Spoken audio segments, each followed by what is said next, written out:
বন্দে পুরুষোত্তমম পরম প্রেমময় শ্রী শ্রী ঠাকুরের চরণে আমার শতকোটি প্রণাম।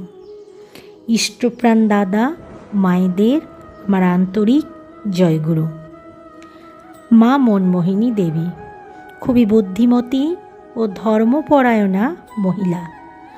ছোটবেলা থেকেই তার মা কৃষ্ণসুন্দরীর সঙ্গে বাড়ির বিগ্রহ পূজা করেন।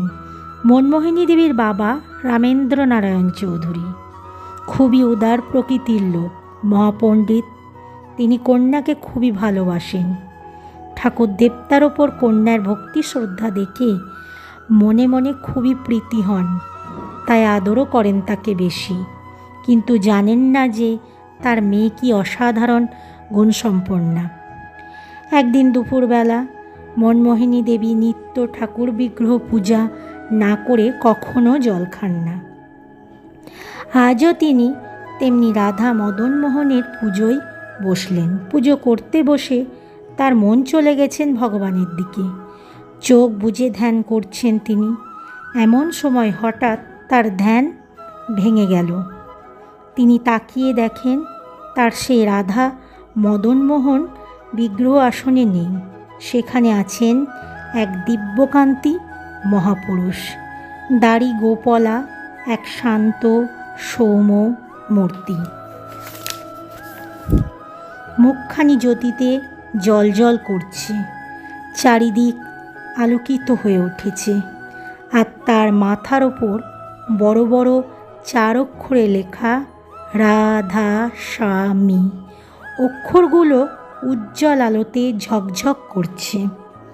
মনমোহিনী দেবী এই দেখে বিস্মিত হয়ে গেলেন।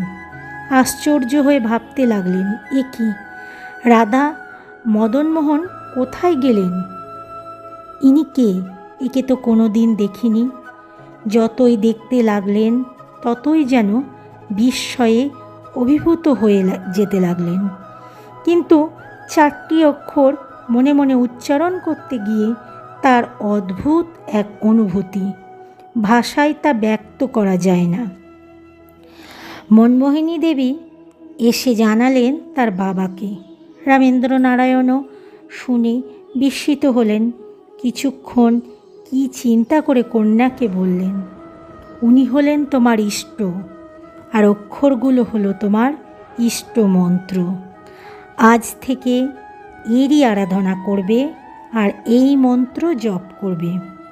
মনমোহিনী দেবী সেদিন থেকে পিতার কথা মতো তাকেই পূজা করতে লাগলেন আর ওই মন্ত্রই জপ করতে লাগলেন।